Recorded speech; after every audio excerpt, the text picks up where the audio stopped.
Salut la machine et j'espère que tu es au top. Dans cette vidéo, on va parler d'isomérie ZE. Donc après quelques rappels, on va voir comment on peut avoir une isomérie ZE et ce qu'est l'isomérie ZE. Donc c'est parti.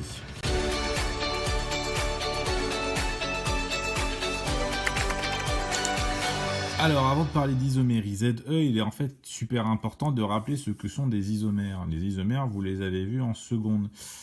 Des isomères, ce sont deux molécules avec la même formule brute, mais des formules développées différentes. C'est-à-dire qu'elles ont une géométrie qui est différente. On a plusieurs types d'isomérie en fait en chimie. On a d'abord l'isomérie de fonction, puis l'isomérie de position et l'isomérie de conformation. Alors l'isomérie de fonction, c'est juste qu'en fait, on va avoir deux isomères qui n'ont pas la même fonction chimique. Donc pas la même fonction chimique. C'est le cas de... Alors, je finis d'écrire. Donc, pas la même fonction chimique. C'est le cas, par exemple, de ceux qui sont alcool et hétéroxyde, qui ont pas la même fonction chimique. L'un, il a la fonction hydroxyde et l'autre, la fonction hétéroxyde. Et pourtant, ils vont avoir la même formule brute. Et donc, du coup, pas la même géométrie. L'isomérie de position, c'est quand on a la même fonction, mais qui n'est pas au même endroit. La même fonction, pas au même endroit. C'est le cas, par exemple, quand on a des alcools qui peuvent être primaires, secondaires ou tertiaires, vous verrez ça en première S, et qui donc du coup, on va avoir la même fonction, hydroxyde, mais qui va se déplacer dans la molécule, et donc du coup, va donner des propriétés différentes à notre molécule, et aussi une géométrie différente. Et enfin, la dernière isomérie, c'est l'isomérie de conformation. C'est là où on va avoir pas la même configuration, en fait. C'est-à-dire qu'on a la même configuration. C'est-à-dire qu'on va avoir les mêmes fonctions, on va avoir les mêmes fonctions au même endroit au niveau de la chaîne carbonée, mais on ne va pas les avoir agencées de la même manière. Et on va avoir la même géométrie, c'est surtout ça qui est très important.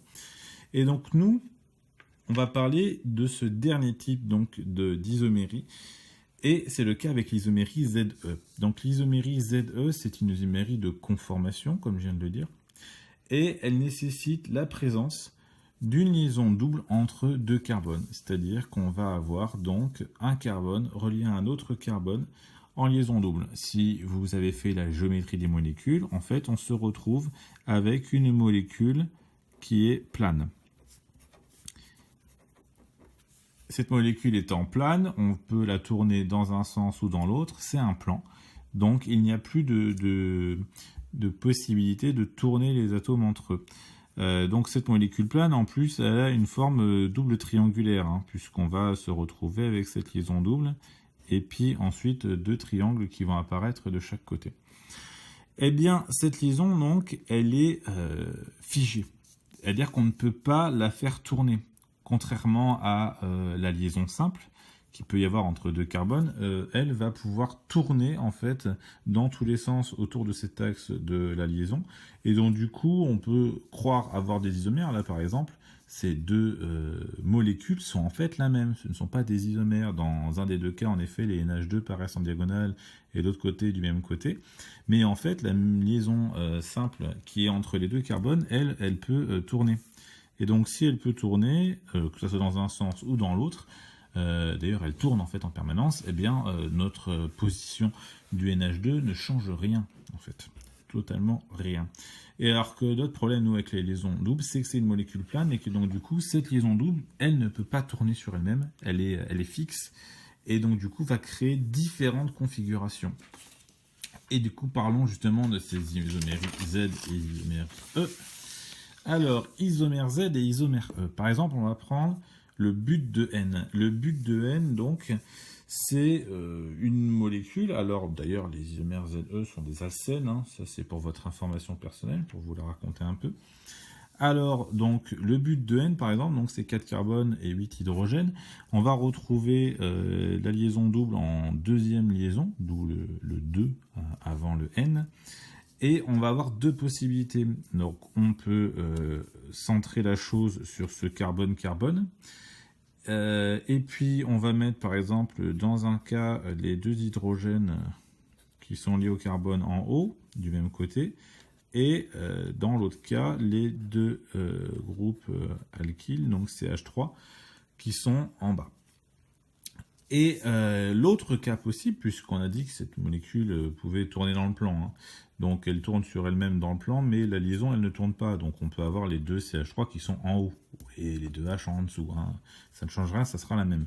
On peut aussi les tourner comme ça, hein, ça ne changera rien non plus.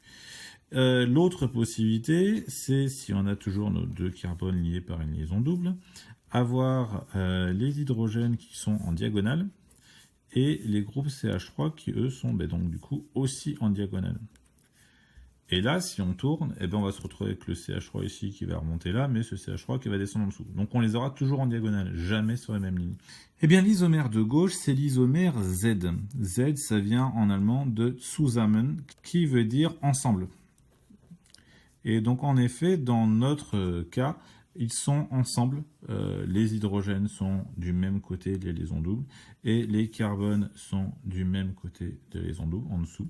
Donc si vous voulez vous en souvenir, vous pouvez le faire comme si vous parliez mal allemand, vous dites ensemble, et ensemble, ça vous permet de vous souvenir que c'est Z. Et enfin, l'autre isomère, c'est l'isomère E. Et là, ça vient de l'allemand qui veut dire entgegen, qui veut dire séparé. Oui, les Allemands ne nous ont pas facilité la tâche. Donc séparé, alors là, il n'y a pas d'autre solution hein, pour s'en souvenir, à part si vous insistez sur le « et » de séparer, et j'ai un « et », j'ai un « e », voilà. Donc ici, nos deux hydrogènes sont séparés par la liaison double et nos groupes CH3 aussi sont séparés par la liaison double.